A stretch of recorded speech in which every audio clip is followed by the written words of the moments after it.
Olá, dando sequência à leitura da Bhagavad Gita como ela é, nós vamos hoje ao verso 10. Estamos no final da Bhagavad Gita, estamos no capítulo 18, a conclusão, que é a perfeição da renúncia. Aqui vamos aprender com o Supremo como é que podemos renunciar de várias formas, né? A renúncia, a palavra renúncia, já quer dizer você renunciar a algo. Então, primeiramente, a gente precisa renunciar aos frutos do trabalho. A gente precisa trabalhar e entregar esses frutos do trabalho para a Suprema Personalidade de Deus, Krishna. E entregar com amor, devoção e gratidão todo o tipo de atividade que a gente possa estar fazendo. Se a gente vai fazer uma atividade e a gente quer ser dono desses frutos desse trabalho, nós caímos no modo da paixão. Nós ficaremos ansiosos. E se a gente faz o trabalho já pensando, eu vou fazer isso porque eu vou ter aquilo, nós estamos no modo da ignorância. Nós estamos buscando esse modo de uma forma ignorante, né? Nós estamos usando esse modo da natureza material da forma da ignorância. Por quê? Porque a gente, quando faz para Deus, a gente faz e ponto. A gente entrega os frutos do trabalho para Deus, porque Deus sabe de tudo. Deus tem ciência de todo o passado, presente e futuro. Deus tem ciência de tudo que vai acontecer em todos os planetas celestiais, no planeta Terra e nas demais casas de Deus que foram criadas por Ele. Então, renúncia. A palavra renúncia quer dizer eu renuncio a algo. Então, eu preciso aprender a chegar bem perto dessa perfeição, para que eu possa servir mais e melhor ao Supremo. Om Agyana Timirandasya Gyana Janasa Lakaya Chakshu Militayena Tasmai Shiguruvena Maha. Embora eu tenha nascido na mais escura região da ignorância, esse mundo material, o meu mestre espiritual, abriu meus olhos com a tocha do conhecimento. A tal mestre espiritual eu presto minhas respeitosas reverências. Jaya Gurudeva Krishna, Suprema Personalidade de Deus, maior dos mestres, maior dos gurus, professores. E Jaya Srila Prabhupada, que organizou toda essa Bhagavad Gita como ela é e demais escrituras sagradas, trazendo a consciência de Krishna para o Ocidente, para que nós, almas condicionadas, pudéssemos ter esse acesso como nós estamos tendo agora neste movimento, né? Movimento Hare Krishna, movimento da sociedade, movimento onde nós vamos aprender sobre a personalidade de Deus. Deus vê Deus como uma pessoa e somente na filosofia védica, dos Vedas, é que nós podemos encontrar essas informações nesse estado de perfeição, nesse estado de perfeita clarividência, perfeita consciência de Deus, dentro dessa clareza que não existe em nenhuma outra filosofia.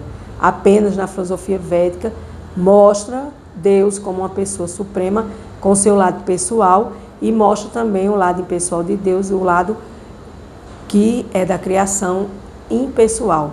E o lado pessoal, ele como pessoa e nós também como seus filhos, como pessoas, como almas e todas as criações de Deus, porque afinal tudo que se move é sagrado e tem essa energia divina dentro de si. Verso 10. O renunciante inteligente, situado no modo qualitativo da bondade, que não detesta o trabalho inauspicioso, nem se apega ao auspicioso, não tem nenhuma dúvida sobre o trabalho. Por quê? Porque quando a gente trabalha, a gente já quer dizer, eu vou trabalhar, porque no final do mês eu vou ganhar tanto. Isso já é você ficar apegado aos frutos do seu trabalho. Então, quando você fica apegado aos frutos do seu trabalho, nós, almas, nós já estamos esperando este resultado.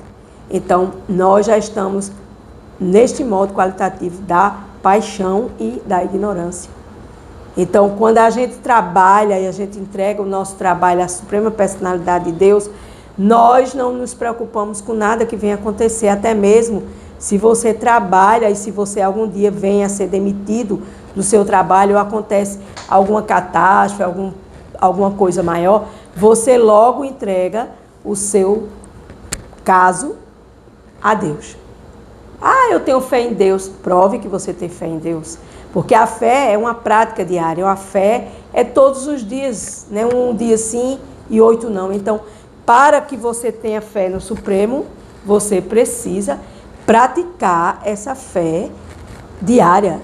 E dentro de cada dia que acontece as atividades materiais, dentro dessas atividades você é aborrecido, você se depara com problemas, você se depara com pessoas te agredindo, você se depara com N coisas e você vai, nesse processo, você vai dizendo, Deus, tu estás no meu coração, tu és a grande alma na pequena alma, e tu estás vendo tudo. Então você vai trabalhando com Deus, você vai conversando com Deus, você vai mantendo essa relação com Deus, sem esperar resultados algum de nada.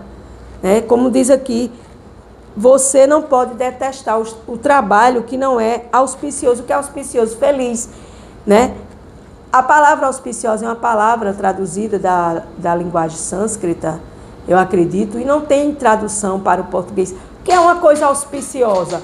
É uma coisa que não tem nem significado, auspiciosa. Então, se você detesta o seu trabalho, que ele não é auspicioso, você precisa ficar equânime. Tanto faz auspicioso como inauspicioso, você vai estar feliz, porque você sabe que Deus está conduzindo seu movimento e vai buscando cada dia mais a sua certeza, a sua prática da sua fé. Significado de Srila Prabhupada. Quem está em consciência de Krishna, de Deus, ou no modo da bondade, não odeia ninguém, nem nada que incomode seu corpo. Não odeia ninguém, nem nada que incomode seu corpo. Então, por quê? Porque a gente tem que honrar toda e qualquer pessoa, coisa que foi criada por Deus. Animais, vegetais, minerais, natureza, seres humanos, seres animaizinhos, borboletas, grilinhos, até mesmo os insetos que não são muito auspiciosos, mas foram criados por algum significado aqui na Terra. Né? Então, a gente quando olha para tudo isso e vê Deus em tudo isso, então a gente não vai odiar ninguém. Né? Ele executa seu trabalho no lugar e no tempo apropriados, sem temer os efeitos penosos de seu dever. Ou seja, faça o seu trabalho e entregue para Deus. Deve-se entender que tal pessoa situada em transcendência é muito inteligente e não tem dúvidas sobre o que faz. Então, quando você está fazendo um trabalho, você tem certeza que você está fazendo, entregando a Deus, você não tem dúvidas acerca de absolutamente nada. Verso 11. De fato, é impossível para um ser corporificado como nós renunciar a todas as atividades. Mas se diz que renunciou de verdade aquele que abdica os frutos da ação.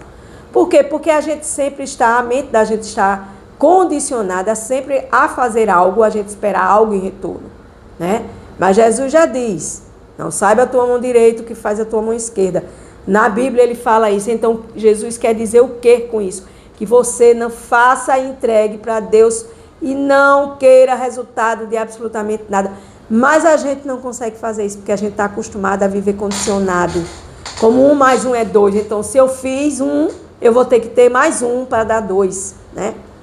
Só que dentro dessa conta, essa conta, ela fica muito ignorante, porque você vai estar contando, fazendo questão de tudo, você vai estar buscando se apegar a coisas que não são legais e você vai fazer questão de coisas também que não são legais e você vai fazer o maior escassel, ou seja, você vai fazer o maior barulho por nada, né?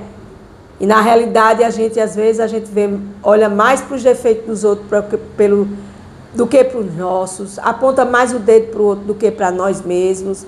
Então, assim, nesse processo de evolução, né, a gente precisa entender que a gente tem que fazer e a gente não deve esperar nada em retorno, nada, absolutamente nada, né? No Bhagavad Gita, diz que em tempo algum pode alguém abandonar o trabalho. Declara-se no Bhagavad Gita que em tempo algum pode alguém abandonar o trabalho, Aquele que trabalha para Deus, para Krishna, e não desfruta dos resultados fruitivos, mas oferece tudo para Deus, para Krishna, é um verdadeiro renunciante. Ou seja, eu estou aqui fazendo essa leitura, Krishna, Om Tat Sat, Om Tat Sat, Om Tat Sat. Eu faço minha oração sempre no início, pedindo autorização para fazer essa leitura. Então, eu entrego tudo, todos os meus atos. Se acontece algo auspicioso, eu ofereço para Deus. Se acontece algo que não é auspicioso, que é negativo, eu digo, Deus, tu estás no comando, tu sabes o que tu faz. Afinal, tudo que Deus faz é bom, né? Então, a gente tem que buscar ser um verdadeiro renunciante, ou seja, não se apegar aos frutos do seu trabalho. Há muitos membros da Sociedade Internacional para a Consciência de Krishna que trabalham muito arduamente em seu escritório ou na fábrica ou em algum outro lugar, e tudo o que ganham eles dão para a sociedade. Essas almas tão elevadas são os sannyasis de verdade, estão situadas na ordem de vida renunciada. Então, por exemplo, tem os sannyasis, que são aqueles mestres que já adquiriram uma elevação espiritual, já subiram na escala espiritual, e eles não querem nada para si. Tudo que ele faz é para Deus, é para Krishna. Eles dão aulas, eles fazem seminários, eles escrevem livros, eles dão palestras, eles dão aulas de manhã cedo, às 7 horas da manhã, 6 horas da manhã eles já estão dando aula.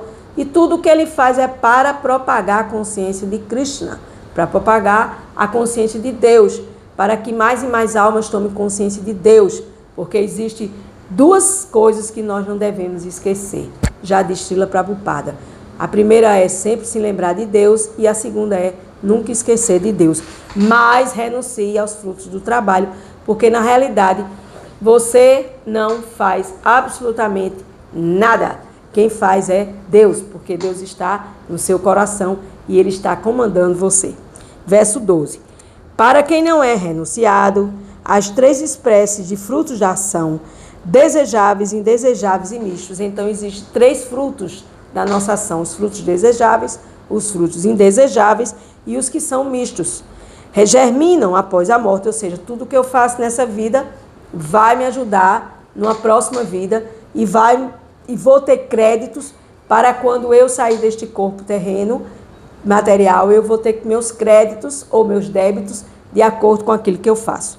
Mas aqueles que não estão na ordem da vida renunciada não experimentam esse resultado sobre a forma de sofrimento e prazer. Por quê? Porque sofrimento é quando você tem mais débitos com Deus do que créditos. Então você vai sofrer até numa próxima vida. Aí você diz, poxa vida, como é que acontece tudo isso? Guerras, crianças com câncer, acontece N coisas.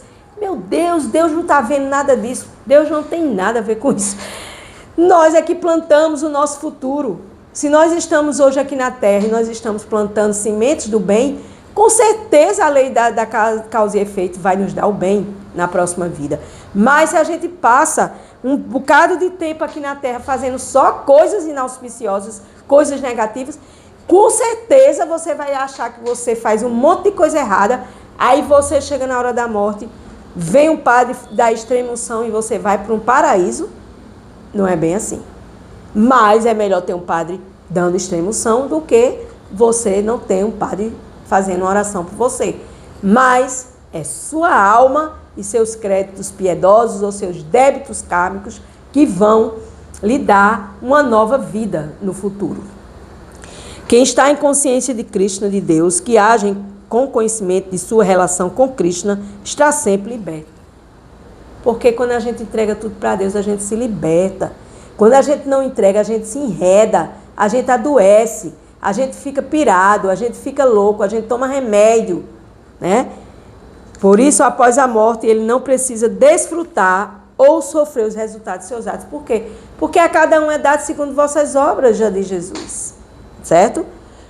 Então, verso 13. Ó asna de braços poderosos. Segundo o Vedanta, existem 5 causas que levam à concretização de todos os atos. Agora aprende isto comigo. Então, a Suprema Personalidade de Deus está fazendo um convite, está chamando a gente para aprender com Ele.